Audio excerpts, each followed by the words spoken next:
இயேசு கிறிஸ்துவின் இனிதான நாமத்தில் இன்றைய ஆவிக்குரிய சிந்தனைக்கு உங்களை அன்புடன் வரவேற்கின்றோம். இப்போதும் ஒரு பாடலுக்கு பின்பு உங்கள் சிந்தையை தெளிவிக்கும் ஆவிக்குரிய செய்தியை கேட்கலாம். கர்த்தருக்கு காத்திருந்து கழுகு போல் பலன் அடைந்து செட்டைகளை அடித்து உயரே எழும்பிடுவார்.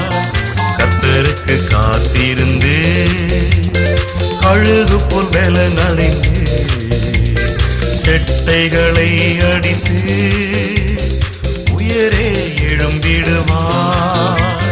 புது பலன் அடைந்திடுவாய் நீ, புது பலன் அடைந்திடுவாய், புது பலன் அடைந்திடுவாய் நீ, புது பலன் அடைந்திடுவாய், புது பலன் அடைந்திடுவாய் நீ, புது பலன் அடைந்திடுவாய், புது பலன் அடைந்திடுவாய் நீ, புது பலன் அடைந்திடுவாய்.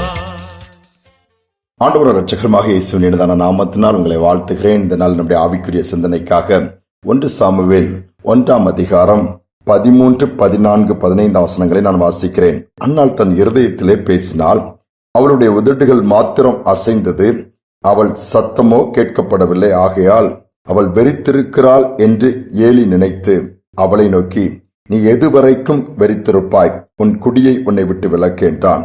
அதற்கு அன்னாள் பிரதியுத்தரமாக, அப்படியல்ல என் ஆண்டவனே, நான் மன கிளேசமுள்ள ஸ்திரீ, நான் திராட்சரசமாகிலும் மதுவாகிலும் குடிக்கவில்லை, நான் கர்த்தருடைய சன்னதியில் என் இருதயத்தை ஊற்றிவிட்டேன் என்று சொல்லுகிறாள். அன்னாள் வெகு நாட்களாய் குழந்தை இல்லை. எவ்வளவு நிந்தனை அவமானத்திலே கடந்து போகும் பொழுது, ஆலயத்திற்கு ஒரு நாள் வந்திருக்கும் பொழுது அழுகிறாள். தன் இருதயத்தில் உள்ள எல்லாவற்றையும் ஊற்றும் பொழுது ஆசாரியனாக இருந்த ஏலியின் பார்வைக்கு குடித்து வெறித்திருக்கிறவள் போல் தெரிந்ததினாலே அப்படியே கேட்டு விடுகிறார். அது மீண்டுமாய் அன்னாளுடைய இருதயத்தை உடைக்கிறது. அப்பொழுது சொல்கிறார், நான் குடித்து வரிக்கவில்லை, என் இருதயத்தில் அவ்வளவு வேதனை, அவ்வளவு பாடுகள், என் மன கிளேசம் எல்லாத்தையும் நான் ஊற்றி விட்டேன். இந்த வாழ்க்கையில எவ்வளவு தோல்விகள், எவ்வளவு ஏமாற்றங்கள், எதிர்பார்ப்பு எதுவுமே நடக்கவில்லை, எனக்கு கிடைக்கவில்லைன்னு சொல்லி புலம்பி அந்த காரியத்தில் நான் ஆண்டு விட்டு சொல்லும் பொழுது அதே ஏலி என்ன சொல்லுகிறார், சமாதானத்தோடே போ மகளேன்னு சொல்லி, நீ இஸ்ரவேலின் தேவனாகிய கர்த்தரிடத்தில் கேட்ட உன் விண்ணப்பத்தின்படி உனக்கு ஆக கடவது, கர்த்தர் உன் விண்ணப்பத்தை கேட்டு உனக்கு பதில் கொடுப்பார் என்று சொல்லி அப்படியே வாழ்த்தி பேசுகிறதையும் அந்த பின்பு வர வசனங்களில் பார்க்க முடியும். அநேக நேரம் நம்முடைய வாழ்க்கையில் அப்படிதான், எதிர்பார்த்தது உடனே கிடைக்காவிட்டால் சோர்ந்து விடுகிறோம், அது நடக்காவிட்டால் அப்படியே உடைந்து உட்கார்ந்து விடுகிறோம். இனி அவ்வளவுதான், இனி வாய்ப்பு இல்லை, இனி எதுவுமே நடக்காது, எப்பொழுதுமே வாழ்க்கை இப்படிதான், நினைத்தது கிடைக்காது, சரியான நேரத்தில் எதுவும் நடக்காது என்று புலம்பி அப்படியே அழுது கொண்டு இருக்க ஆரம்பித்து விடுவோம். அப்படி அல்ல, தேவன் சில காரியங்களை அவருடைய குறித்த காலத்தில் தான் செய்வார். நாம் எவ்வளவுதான் முட்டி மோதினால் அது நடப்பதில்லை, ஆனால் அது நமக்கு மிகவும் அருமையாய் மகிமையானதாக இருக்கும். அது ஒரு பெஸ்ட் ஆசீர்வாதமாக தான் இருக்கும். அதை நாம் மறந்துவிடக் கூடாது. என்ன நடந்தது? அந்நாளுடைய ஜெபத்தை கர்த்தர் கேட்டு ஒரு தீர்க்கதரிசியாகி சாமுவேலை கொடுத்தார். காலங்கள் இவ்வளவோ காத்திருந்தேன், இவ்வளவோ போராடினேன்னு சொல்லி புலம்பினாலும், ஆனால் இந்த இஸ்ரவேல் தேசத்துக்கே பெரிய தீர்க்கதரிசியை கர்த்தர் கொடுத்து மகிமைப்பட்டார். யோசித்து பாருங்கள், எவ்வளவு பெரிய மேன்மை. ஒரு சமயம் ஒரு ஊழியர் தன்னுடைய ஊழியத்து நிமித்தமாக ஒரு இடத்தில் போய் கர்த்தருடைய வார்த்தை கொடுப்பதற்காக பஸ் ஸ்டாண்டில் வந்து நிற்கிறார். அந்த குறித்த நேரத்தில் வர வேண்டிய பஸ் வரவில்லை, கொஞ்சம் தாமதமானவ. இவருக்கும் ஐயோ குறித்த நேரத்தில் போக முடியுமான்னு ஒரு கலக்கம் வர ஆரம்பித்து விட்டது. அடுத்து கொஞ்ச நேரத்தில் அந்த பஸ் வந்தது, ஆனால் பயங்கர கிரௌடு. இவர் ஏற முற்படும் பொழுது இவரை வெளியே தள்ளிவிட்டார்கள். அந்த எல்லாமே ஃபுட்போர்ட் அடிக்கிற அளவுக்கு கிரௌட்னால இவரால் உள்ளே பிடித்து உள்ளே போக முடியவில்லை. பஸ்ஸும் எடுத்து போய்விட்டது. இவருக்கு இன்னும் அதிகமாய் துக்கமாகிவிட்டது. என்ன ஆண்டவரே, இந்த வார்த்தை கொடுக்க சரியான நேரத்தில் நான் போக முடியுமான்னு தெரியவில்லையே. இந்த ஒரு பஸ் வந்துச்சு, கொஞ்ச நேரம் தாமதமாகத்தான் வந்தது, ஆனாலும் அதிலும் எனக்கு இடம் கிடைக்கவில்லையே, நான் என்ன செய்வேன் அங்கலாய்த்து கொண்டிருக்கிறார். சில நிமிடங்கள் போன உடனே இன்னொரு பஸ் வந்துச்சு, அதே இடத்திற்கு போகிற பஸ். அந்த பஸ்ல அவர் ஏறி உட்கார்ந்தார். அவருக்கு உட்காரும் பொழுது அங்க அவ்வளவு இட வசதி இருந்துச்சு, கூட்டமே இல்லை.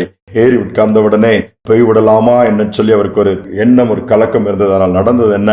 இந்த பஸ்ஸுக்கு முன்பாக வந்து பஸ் கொஞ்ச தூரம் போய் ஓரமாக நிப்பாட்டி போட்டு எல்லாம் டிக்கெட் கொடுத்து கொண்டிருந்தார்.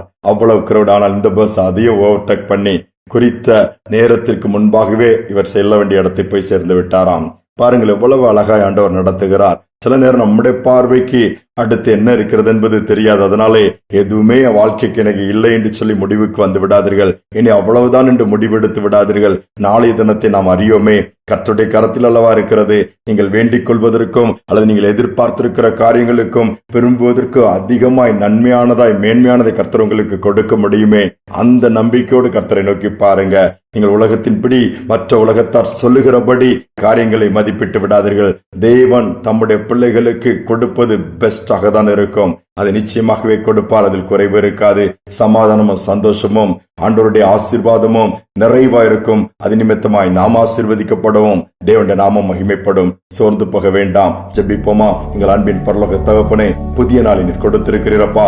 அநேக நேரம் தாமதங்கள் ஆகும் பொழுது நாங்கள் தடுமாறுகிறோம். வேதனையான சூழலில் கடந்து போகும் பொழுது ஏன் எனக்கு மட்டும் எப்படி நடக்கிறது, என் வாழ்க்கை மட்டும் இப்படி ஆகிவிட்டது என்று சொல்லி பல கேள்விகளை நாங்கள் கேட்கிறோம். எல்லாவற்றுக்கும் ஒரு காலத்தில் வைத்திருக்கிறேன். அடுத்து என்ன என்பது எங்களுக்கு புரிந்து கொள்ளாததினாலே நாங்கள் அவ்வளவுதான் என்று சொல்லி எங்கள் விசுவாசத்தை மட்டுப்படுத்தி விடுகிறோம். உடைய கரத்தின் கிரியைகளை சாதாரணமாக நினைத்து விடுகிறோம். அப்படி அல்ல. இல்லாததையே நீர் உருவாக்குகிற தேவன், நீர் சிருஷ்டி கர்த்தரப்பா. உம்மால் முடியாத காரியங்கள் ஒன்றுமே இல்லை. எல்லாவற்றையும் நேர்த்தியாய் செய்திருக்கிறவர், சகலத்தையும் செய்ய வல்லவரப்பா.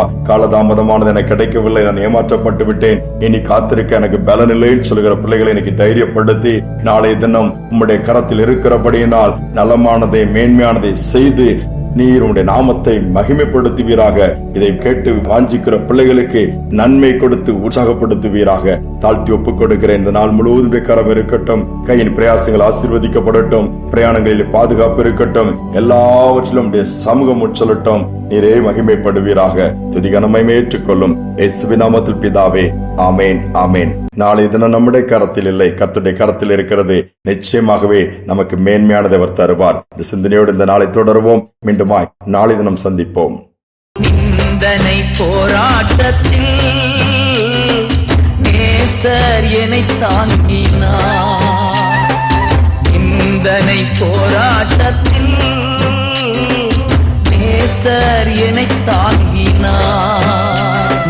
சோதனை வந்த போதெல்லாம், சோதனை வந்த போதெல்லாம் செல்ல வழி காட்டினார். அவர் தப்பி செல்ல வழி காட்டினார்.